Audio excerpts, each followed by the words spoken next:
पण जेव्हा ऊन ना पाऊस ना होतो तेव्हा कचरा गाडी काय होती? पर्यायी जागा जर आम्हाला कळली.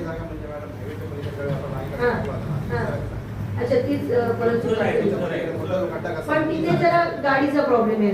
आता सांगितलं जेव्हा पाऊस नव्हता तेव्हा गाडी जात होती. मी होतो स्वतः पाऊस मी होतो तिथे. बरोबर ठीक आहे त्यांचं आता काय त्याच्यावरती त्यांनी जर हे केलं आता बघा तिथे काय संबंध बोलू परमिशन तुम्हाला आहे का तिथं कचरा टाकायला? परमिशन नाही त्यांना. आहे तुम्हाला परमिशन टाकायला मला ते सांगा. पूर्वीपासूनच्या डम्पिंग परमिशन घेण्याचा विषय आहे. परमिशन घेण्याचा विषय आहे तो आपण कलेक्टर साहेबांना पत्रव्यवहार केलेला आहे. पत्रव्यवहार केलेला आहे. मला एकाच विषयावरती बोलण्यात आपला जर वेळ गेला तर प्रॉब्लेम म्हणून एवढं आहे. ऐका मी तुम्हाला त्याच्यावरती केलेला पत्रव्यवहार केल्यानंतर अजूनही मला जर बोलायला दिलात तर मी उत्तर देऊ शकते. जर सगळ्यांनी बोलायला दिलं तर याच्यावर उत्तर मिळणार नाही.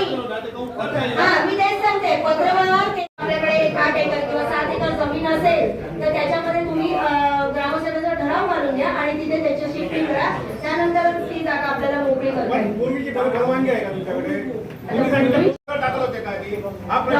डम्पिंग माझ्या कालावधीत तरी मी बघितलं तर डम्पिंग आपलं तिथेच होतंय सर. तुमच्या माहितीसाठी सांगतो माझं म्हणणं तेच आहे. रस्ता आहे, डांबरीकरण केलेला रस्ता आहे वर जायला, तो आज बुजला जातोय जेणेकरून जिल्हा परिषदेचे पैसे खर्च सर यासाठी मानसिकता त्यांची पण आम्ही ना जे लोक टाकून जात आहेत त्यांची सुद्धा मानसिकता तितकीच आहे. आम्ही कार्यवाही जनजागृती सगळे आपले जे विषय आहेत ते चालूच आहे. तुम्हाला दोषी देत नाही पण मी म्हणत असते मला दोष देत आहे पण जनजागृती आणि त्याच्यावर उपाययोजना सगळ्या चालू आहेत साहेब. आणि आपल्याला आणखी स्ट्रिक्टली ते घ्यावं लागेल कारण आता नवीन स्वच्छता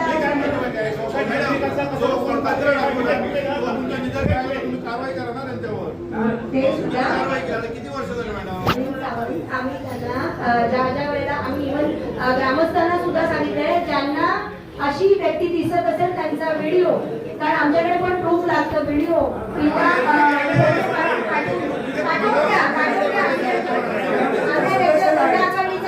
त्यांना देशात पाठवतो आणि चालेल की चालेल. सदस्य असल्यामुळे माझ्यासाठी तो वेगळा नाहीये. त्याला सुद्धा ती शिक्षा केली जाईल. 500 रुपयाच्या वर सगळी आकारणी केली जाईल. मग तुमची काय ग्रामसभेची मागणी ती सांगा त्याप्रमाणे ओके ठीक आहे. रुपये 5,000 त्यांना दंड आकारणी केली रुपये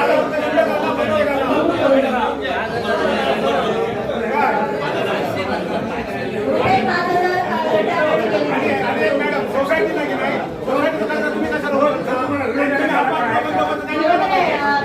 मला तुमच्या पट्ट्या म्हणून आम्ही सोसायटीला सांगितलेलं आहे की तुम्ही तुमच्या कचऱ्याची विल्हेवाट तुमच्या सदस्य जे आहेत तुम्ही तुमच्या कचऱ्याची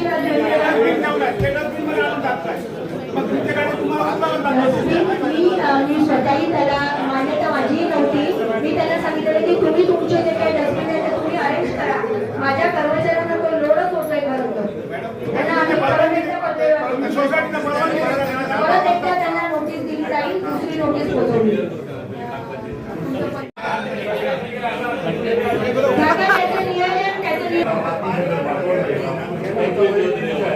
बाजार मिळेल आणि प्रॉब्लेम होतो बातमी होत्या त्या गाडीकडे लागले पाहिजे असं ठरवलं विषय आहे.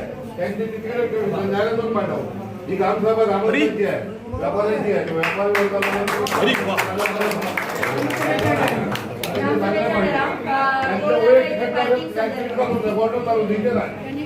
हो साहेब. हो अध्यक्ष गुरु सावंतने सांगितलं एकट्याची कोणाची जमीन आहे सगळ्या गावातल्या जमिनी गेलेल्या आहे त्याच्यामुळे पार्किंग करायला ती जागा योग्य आहे आणि तिथे पार्किंग करावं असं माझं तर हेच आहे. कोर्टात केस असल्यामुळे ज्यांना कोणा काही मत सांगायचं असेल त्यांनी कोर्टात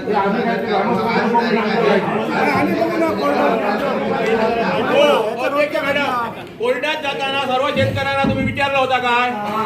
पहिला भेटलं सर्व मीच म्हणत ऐकतो. माझं म्हणणं असं आहे जमीन आमची सर्व शेतकऱ्यांची गेलेली आहे. सर्व शेतकऱ्यांना कोर्टात तुम्ही विचारलं होता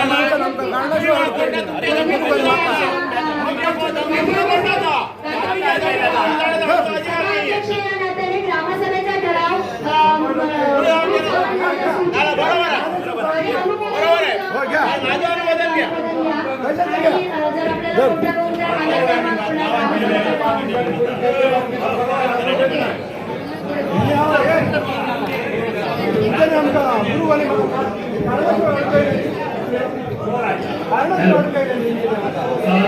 दुसरा विषय परिवर्तन भारत सरकारच्या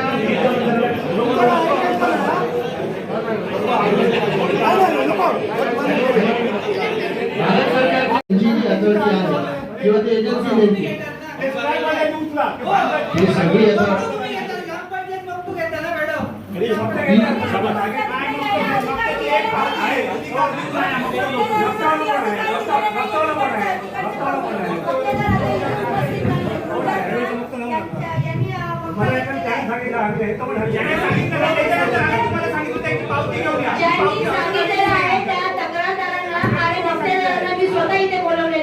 तुम्ही येऊन इथे काय की तुमची इथे तुम्ही सोल्युशन घ्यायचं आम्ही मक्तेदारांना त्यांना बुकलेट दिलंय का पावतीचं घेतो त्याच्याबद्दल तक्रार असेल तर तुम्ही त्याला एक जागा दिली या जागेतच मक्का गोळा करायला पाहिजे आणि त्याने दुसऱ्या जागेतनं मक्का गोळा केला तर त्याची तक्रार कोणाकडे करावी त्यावर तुम्ही काय करणार ग्रामपंचायतीकडे तक्रार देऊन तुम्हाला यायला हरकत नाहीये तक्रारदार आणि मक्तेदार दोघंही मला समोर लागतील म्हणजे आमची समजा त्याचं सिद्ध झालं त्याच्यावर तुमचा निर्णय काय असेल डिक्लेअर करायचं आपल्याकडे टर्मिनेशन पर्यंत शकतो लक्षात आलं त्यामुळे टर्मिनेशन करू शकतो फक्त दोन्ही पाहिजे ना तक्रारदार आणि तक्रारदारांकडे पावती असावी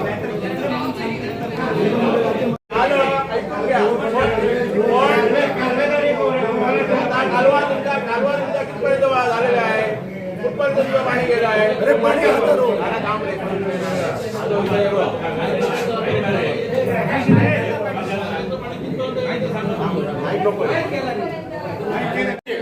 पहिलं शेती जागे नंतर तुम्ही काम करा पण शेतीसाठी पाणी पुरलं पाहिजे नाहीतर पाणी सोडू नका तुम्ही आम्हाला लिहून द्या तुम्ही